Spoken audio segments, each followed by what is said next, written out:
Magandang araw po sa lahat. Ako po si JR Lopez Gonzalez ng PoliTikalon Vlog TV. At ito po ang pangwalong episode ng PoliTikalon Vlog TV. At sa episode na ito, dahil malapit na ang Metro Manila Film Festival ngayong December 25th sa Christmas. And ngayon ang second day ng December, I decided na tingnan ang mga changes sa lineup kasi ang Metro Manila Film Festival usually dominated siya ng mga pelikula na, let's just say, quote-unquote pambata, dominated by the large film production companies. And this time, meron kakaibang nangyari dahil ang mga usual na movies ni na Vic Sotto at ni Vice Ganda ay hindi nakasali sa official entries. In fact, as I was researching it, 8 lang ang pinayagan for the 2016 Metro Manila Film Festival. And binabasa ko ngayon yung information about the site, and according to this one, last June 28th nagkaroon ng launching at ng rebranding, quote-unquote, about this new change that is expected and which actually really happened for this year's Metro Manila Film Fest.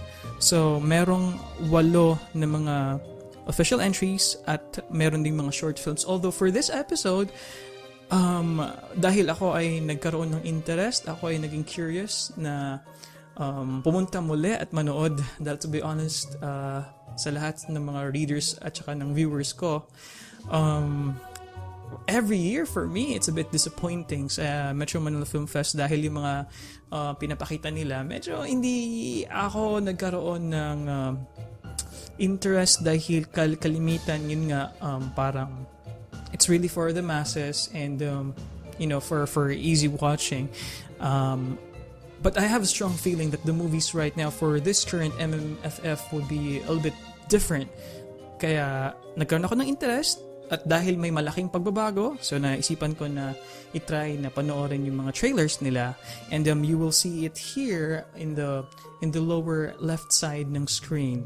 So ito yung mga movies na official entries. Ang babae sa Septic Tank 2, forever, hashtag Forever is Not Enough, Die Beautiful, Cabecera, Oro, Saving Sally, Seclusion, Sunday Beauty Queen at Vince and Kath and James. So let's start watching it from the very first entry, and let's see. Obviously I have not seen any of these trailers before, so let's see how it goes.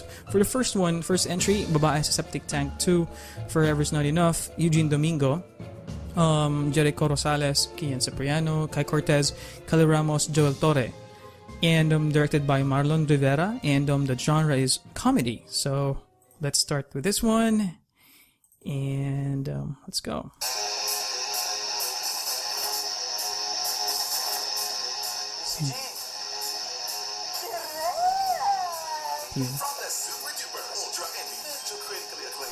Medyo critically. Sa Baguio.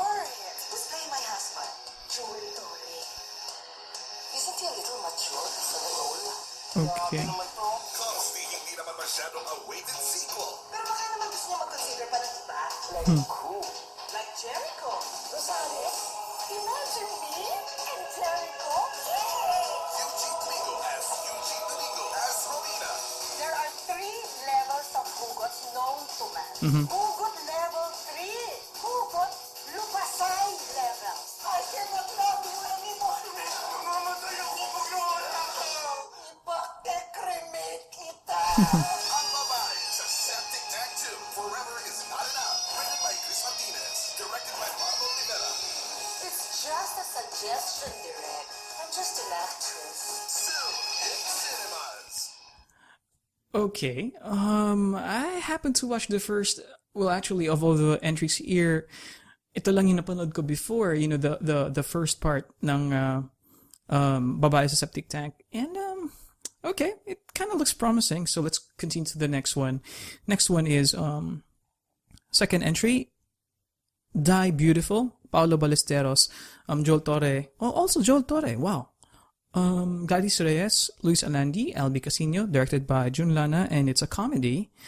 I think dito nanalo ng Best Actor si Paolo Ballesteros, so let's see. Okay, let's play it.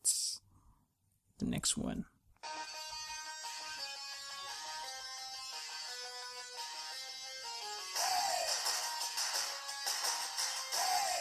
My name is Trisha Echeverria from Oh.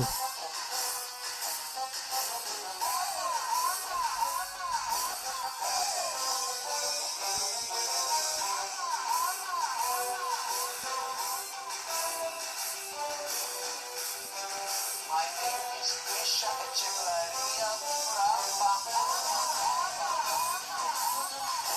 Walang dialogue. Oh! Miley.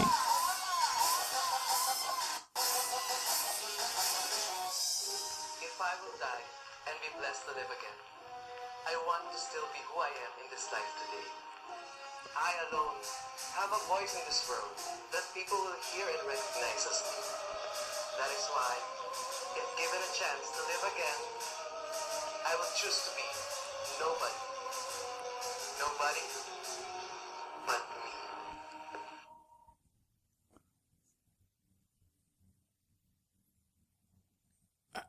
I don't know what to say. That is quite strange. I mean, it kind of started like happy, but sa huli, nasa kabaong siya.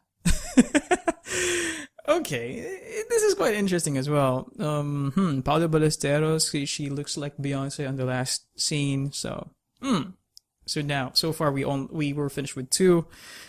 Quite interesting. I think I like the how it was presented for the trailer. Of course, alam naman natin na trailer lang yon. But well, in a way, at least meron tayong idea what's going to happen for when we actually watch the movie na. And third entry here, Cabecera. Cabecera, starring Nora Honor, Ricky Davao, JC De Vera, Jason Abalos, RJ Agustin, Victor Neri, Ronaldo Martin, and it was directed by Arturo San Agustin, Real Florido, and it's a drama. Yeah, so I think everyone knows who Nora Honor is. So let's start watching the trailer.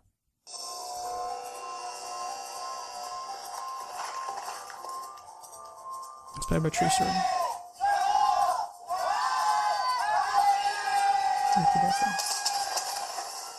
Isang chick lang naman ang nagpatingaw sa akin.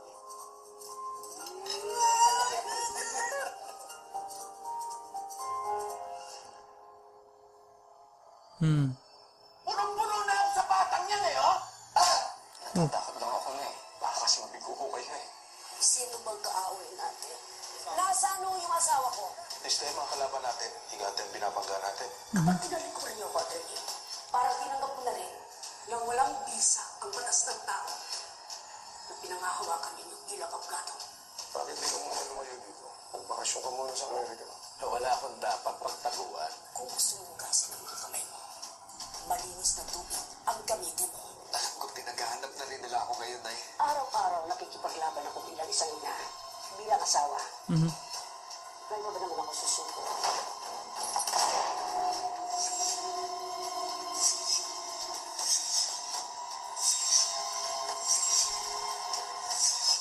Wow.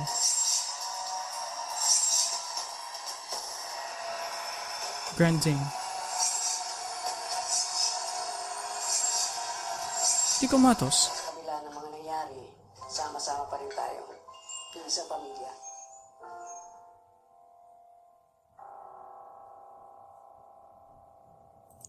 Okay, that was Cabecera. Quite strange. Ang feeling ko, well, of course, I have not, researched about the movie yet, but I have a feeling that this movie is gritty, interesting. It's a family story, pero parang it's a bit dark, if you ask me, kasi may mga themes siya ng crime and justice and well, there's death, I think, dun sa unang scene na may mga police lines. So this is a bit interesting as well. I think, well, of course, we know Nora Honor, and she's one of the best Filipina actresses to ever grace the planet. So I think this will also be a very interesting entry to watch out for sa Metro Manila Film Fest. And, well, we are done so far with 3. Let's start with the 4th one here. And the 4th one is Oro, starring Irma Adlawan, Joan Bascon, Mercedes Cabral, and directed by Alvin Yapan. And it's a political thriller. So this also a very interesting genre, if you ask me. Political thriller. So let's watch the trailer.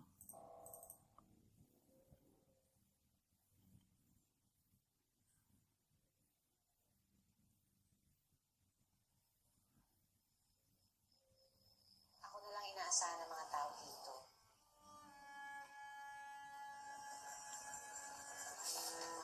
Tumatanda na ako, Elmer. Nag-aalala ako sa inyo kung ano mangyayari sa inyo pag wala na ako. Ay, naganda na ito. Ang anak ko. Dito si Nene. Aba! Laro kayo na sa bahay. Gusto ko siya ibili ng diamante. Sawa na kasi ako sa ginto dito sa isla. May kilala ka bang pawn shop din sa bayan? Ayaw kasi magpakasal ni Elmer. Hindi pa siya handa. Handa saan? Sa pagpapamilya.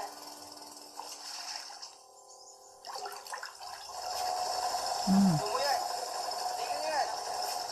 Wala kayong permit dito. Sinisira niyo ang kalikasan dito. Hanggat wala kayong napapagtang permit, arestado kayo lahat. Nawalan ba kayo ng mga dila at hindi kayo nakapagsalita? Wala man lang nagreklamo sa inyo? May pinakita po kasi sila. Makawalan nyo yan! Mga tauhan ko yan! Anong karapatan yung huliin sila? Walang permit. Matagal na nilang hanap buhay yan. Mga inosenteng tao to. Wala kayong otoridad. Tungtong sa teritoryo ko. Teritoryo pala ha.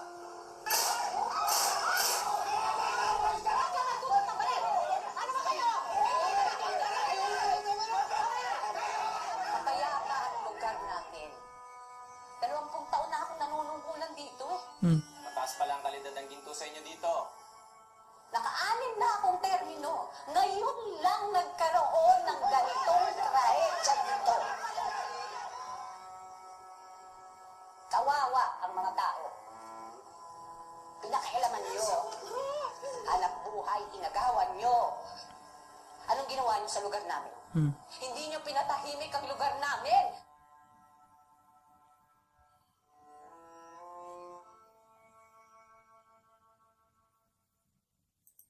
Okay. Obviously, oro means gold in Spanish, and it's a political thriller. Ang feeling ko, ang impression ko upon watching it is, well, I believe na it's more of a serious tone on the livelihood that they had. And then the main actress, I believe, is like a politician, kasi accordingly, she said na 6 terms na siya.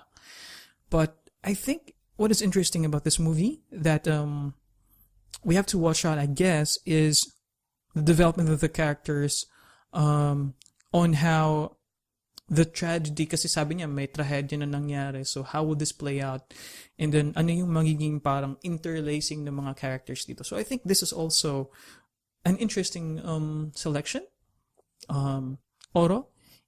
Although, to be honest with you, I think it's just the surface. We don't know yet, like, what's the reason bakit may mga armed groups doon. And it seems na parang before daw, hindi nangyari yun. So, I think this is a good story.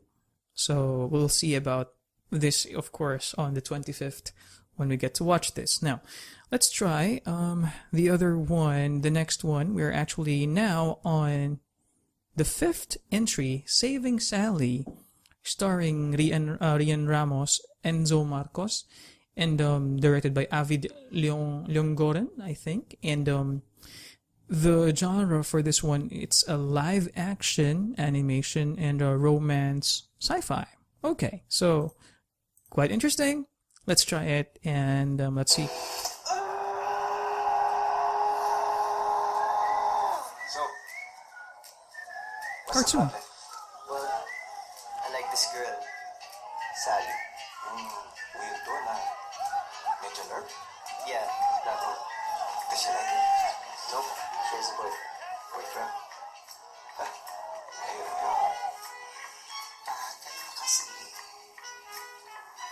So screwed. Hoy! Tama na yan. Bakit? Choka mo? Hindi. Oh, Pero, pwede kong bunutin niya mga tutsang mo. Eh, kung yung buong ilong mo na lang kaya. Pwede. And the villain that looks like a giant penis? Well, he tries to convince humans that he's a good guy, but he's actually not. I don't know yet. We'll see. Galing, galing, galing. wow. Okay. All right. Saving Sally's, I think it's a promising movie. It's not the usual that we do have for Metro Manila Film Fest. I believe like a combination of an animation and live action movie. I think that is special, and I like the cinematography and how the characters seem to be alive. It kind of reminds me of the movie Who Framed Roger Rabbit. You know, yung kino-combine nila, like in a Space Jam, like they combine a cartoon character sa isang scene, and I think the graphics are a bit okay. I like the special effects. I have a feeling, well, based on what I saw, that Sally, played by Rian Ramos, is more like she's like a cyborg of some sort. So this is new, and accordingly, it was a sci-fi romantic film. I like it. I think the visuals are great, and I just hope that the story is also great. So that is an interesting choice, I think. So let's have one more, and this time the second entry is Seclusion, starring Red Bustamante, Neil Ryan Sese, Ronnie Alonte, Lou Veloso, Phoebe Walker, Dominic Roque, Elora Españo, John Vic de Guzman, J.R. Versales, directed by Eric Mati, and horror. So I think we do know that Eric Mati already made a lot of horror movies. So let's see what makes this different and what makes this a good movie. So let's start watching it.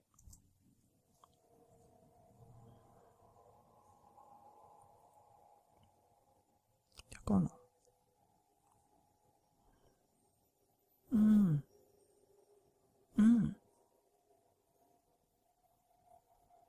24/7.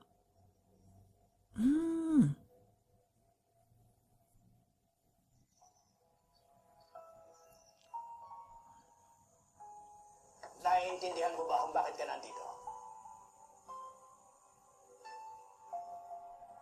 Wala kang dapat na makita. Marinig. Makausap.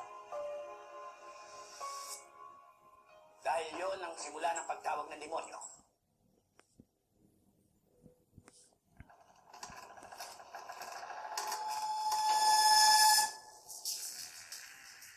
Walang po bang nagtatangkang pumasok dito? Hindi ito para sa mga gustong pumasok. Para sa mga gustong lumabas.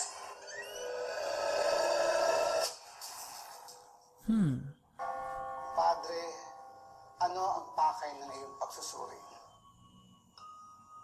Maghanap po ng sapat na ebidensya para sa mga himala ni Angela Santa Ana.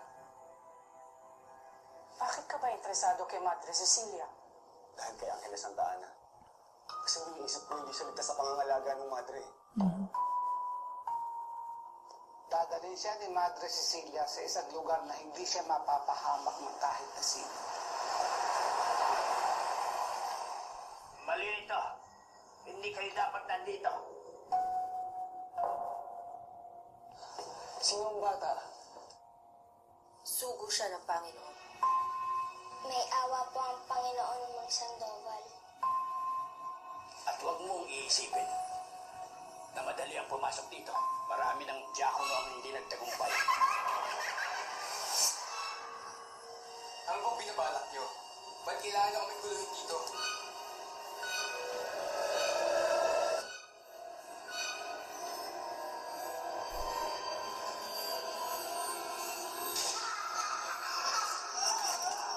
Ano ba yun dito?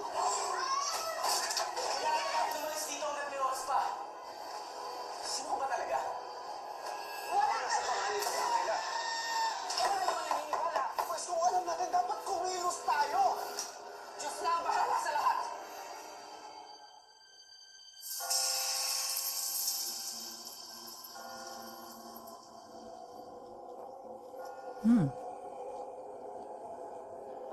Wow.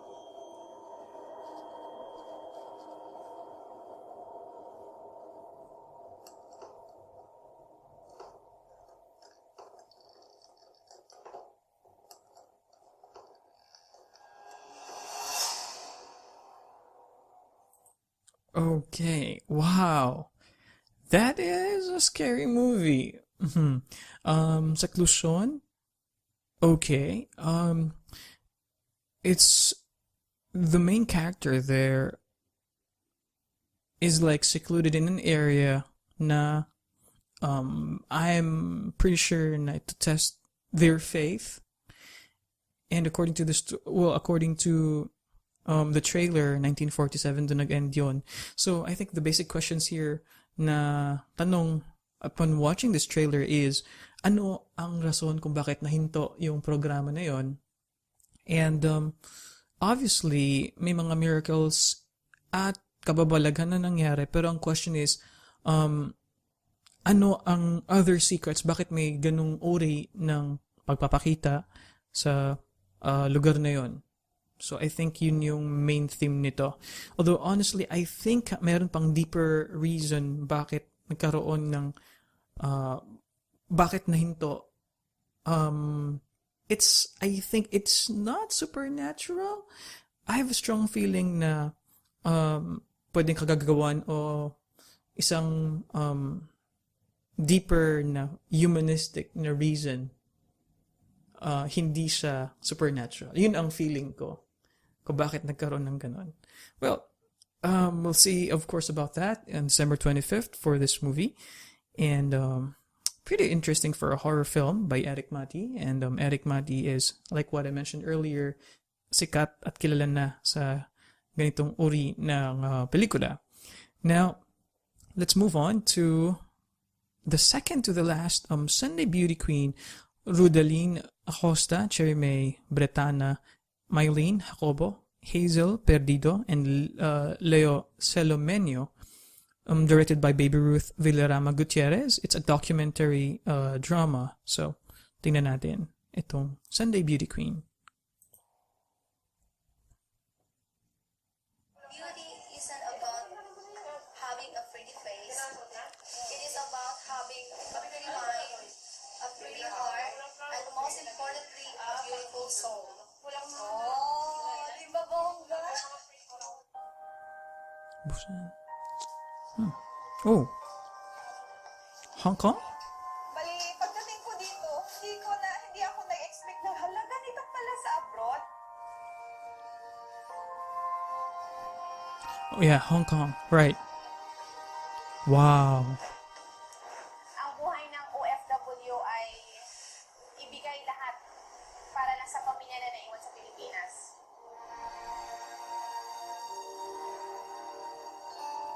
And Sunday. Kapag tinatanong nila ako, anong trabaho mo sa Hong Kong? Sabi ko, manager. Manager ka ng ano? Eh, manager ako ng amo ko. Wawa. Oh.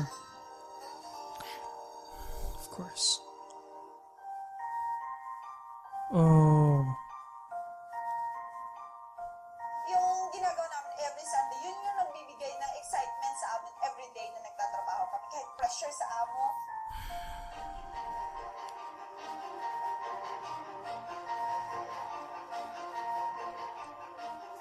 If the Philippine government stopped all the help going out of the country, the whole world will be in big trouble without helper. And that's a big problem.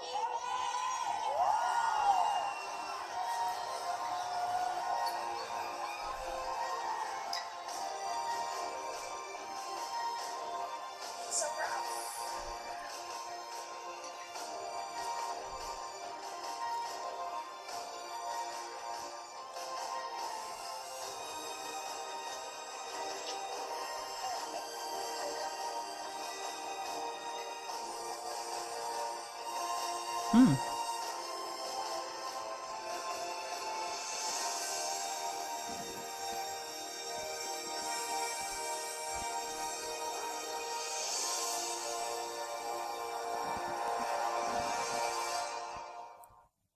right.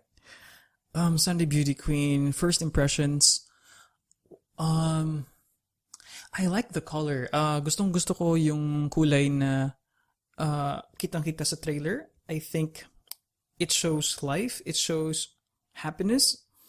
And to be honest, I like it a lot because of course, obviously, maraming mga OFW makaka-relate dito sa movie na ito. Especially for those na mga domestic helpers sa ibang bansa.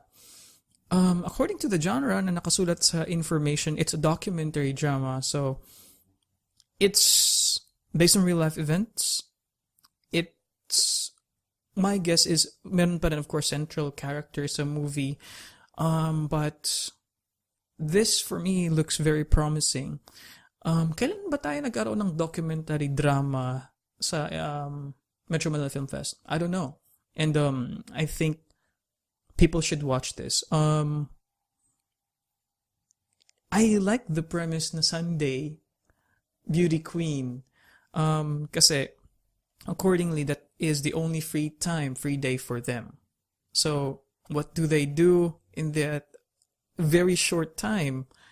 Ang naging focus nito, at I think this is something na makaka-relate ang maraming Pinoy on how we deal with poverty, hardships, how basically escapism, ano yung ginagawa natin to just get by and to survive. So I think this is an embodiment of the Filipino spirit, and I like it so far. I think this is one of the films that I'll be considering. So, but of course we still have one more entry, and this is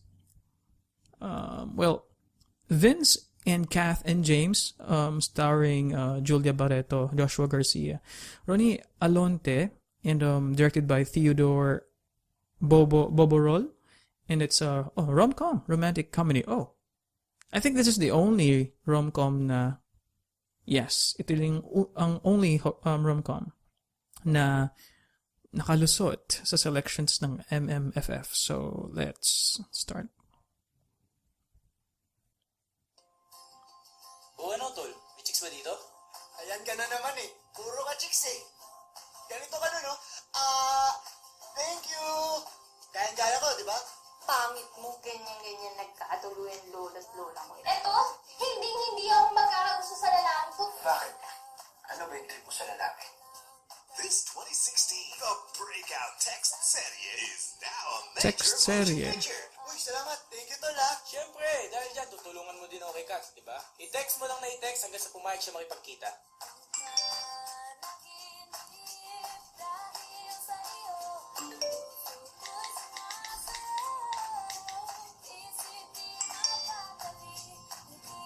Galing mo din eh, no?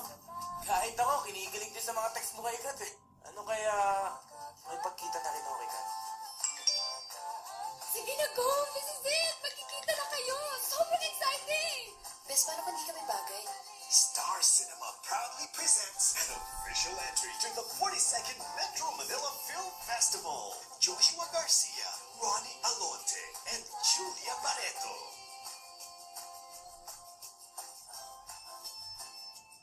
Ikaw si Var? Sa panahon ngayon, kaya mo bang magmahal ng no filter? Tol, kung masusundo si Kat. Ikaw munang bahala ah. Alam mo naman surprise natin, di ba? Alam mo, kapag tinamaan ka, Eh, paano kung tanga ako? Di ko alam na tinatamaan na pala ako. Vince and Kat and James, directed by Theodore Boborol. Christmas Day grand meetup in cinemas nationwide. Alright, okay, Vince, Kath, and James. It's a rom-com, so I expect na hindi ganun ka-heavy yung storyline. Although, for me, the only thing na medyo new for me is as it was introduced, it was a text serie. So I'm guessing, for my readers, maybe I may be wrong here. You may correct me, and then you can type down. But my first impression, when you say text serie, is like the story was based on like an exchange of text messages. So yun ang nakita ko din na observe ko sa trailer na may mga like text messages sila na sinasabi. So I think that's the whole story about like texting between three people, between Vince, Kath, and James. Okay. Alright, so natapos na natin ang 8 movies na entries ng 42nd Metro Manila Film Festival. And what are the final thoughts? And my final comments about the trailers. So, a little disclaimer first to all of my viewers. Ito ay, ang pinanood ko ay mga trailers lang. It was my first time seeing all those trailers. And we cannot fully judge based on the trailers lang.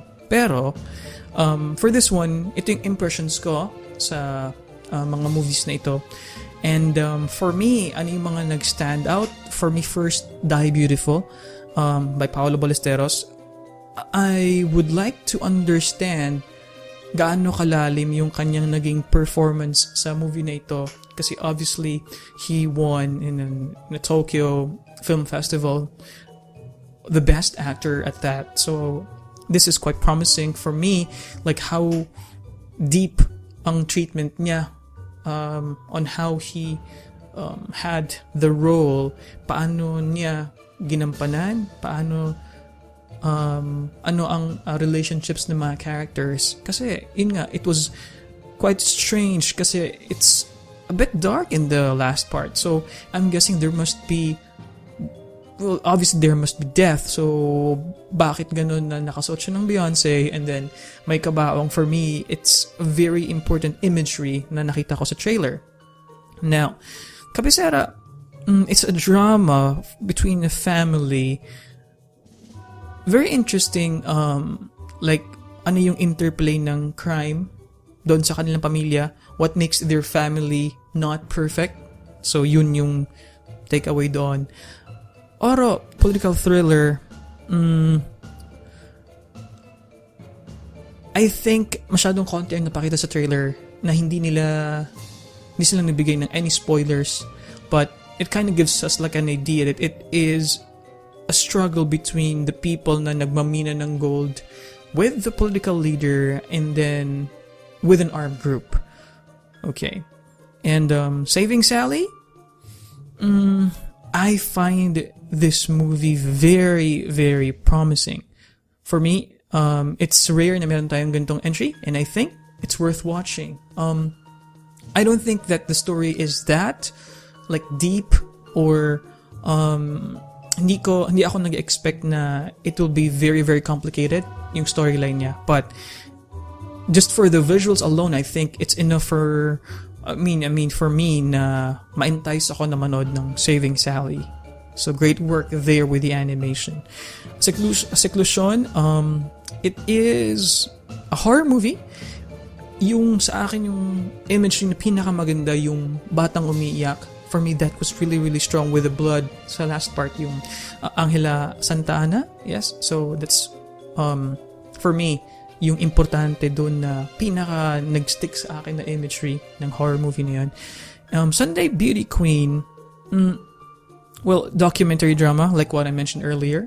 I think it's with the cinematography, with the beauty of Hong Kong shown there, and with the colorful like fiesta-like feeling. I think maraming Pinoy nakaka-relate dito, especially OFWs and for performers. For the performing arts, we can see na it is interesting na makita na yung mga nagtatrabaho for just one day would give like a show for other people. So I think that's also very nice idea and concept. Lastly, Vince and Kath and James, I think this is the last one that I would be interested to watch. Not just because it's from a major film production company, but, it's a rom-com. So I'm not really a huge fan of rom-com. But for the masses, maybe that are quite, they wanted a more light-hearted kind of story. So, of course, story like this would be nice to watch for them. And lastly, yung huli kong iniwan ko na hindi ko nasabi kanina, ang babasa sa Septic Tank. Kasi I've watched this. This is the only movie na yung unang part ang napanood ko. At, well, the first movie was okay. I liked the movie. Pero I'm now curious kung ano ang mangyayari sa second movie. Like, how different would this be from the first one, considering na still, but we know the capabilities of Eugene Domingo. For me, she is a very underrated comedic actress. I think na mas na-appreciate siya sa ibang bansa kumpara dito sa Pilipinas. And to be honest, well, I hope that the story is interesting. Kasi I kinda have the feeling na it may be parang uuwi siya sa rom-com kasi like comedic interplay of characters romantically between Jericho Rosales maybe. So let's see how all of these movies will go and perform in the Metro Manila Film Festival this December 25th. But one thing I have noticed though is I have to give props to the committee. Although may mga, of course, may mga controversies din, mga scandals, quote-unquote scandals and controversies sa pagpili.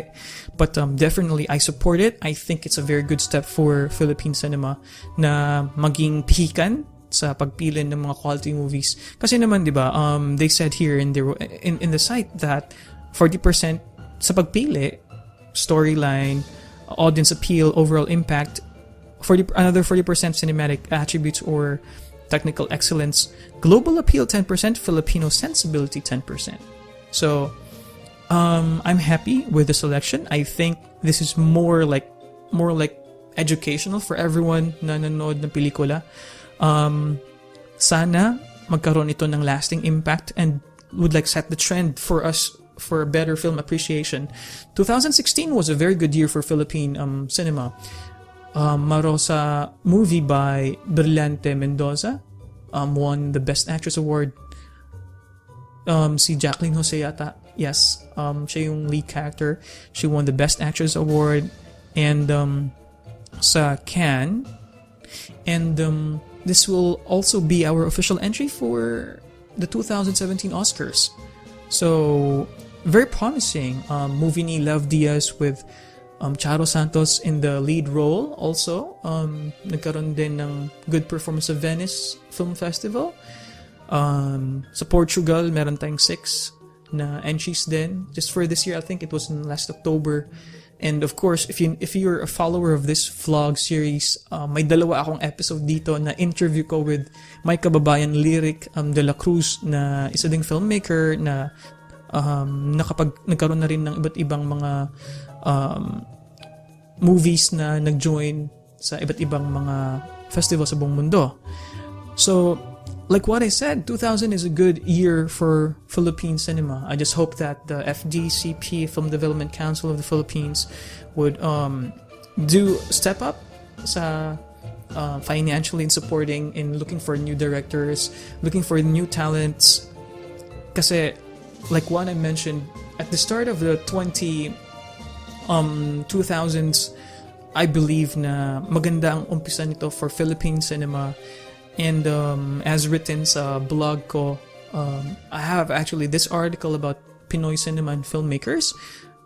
And I honestly think na we are in the right direction. So changes come in the Metro Manila Film Festival. So I hope we will enjoy appreciating Filipino movies more. And I hope to see some of you guys watching movies on December 25th. Ating suportahan ng pelikula at ang cinema ng mga Pinoy.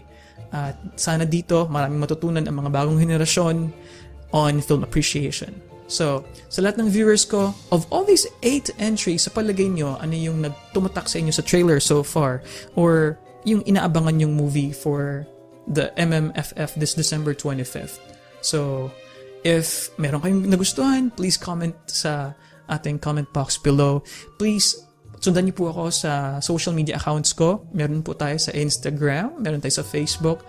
Meron tayo, of course, my blog. Meron din for SoundCloud. So all the links are in the description. At once again, maraming salamat po sa panonood, sa inyong oras. At hopefully, we'll have another episode and it will be a fun episode. Any suggestions for video episodes, just please type it down in the chat box. So see you guys next time at maraming salamat po. Mabuhay po kayong lahat. Salamat.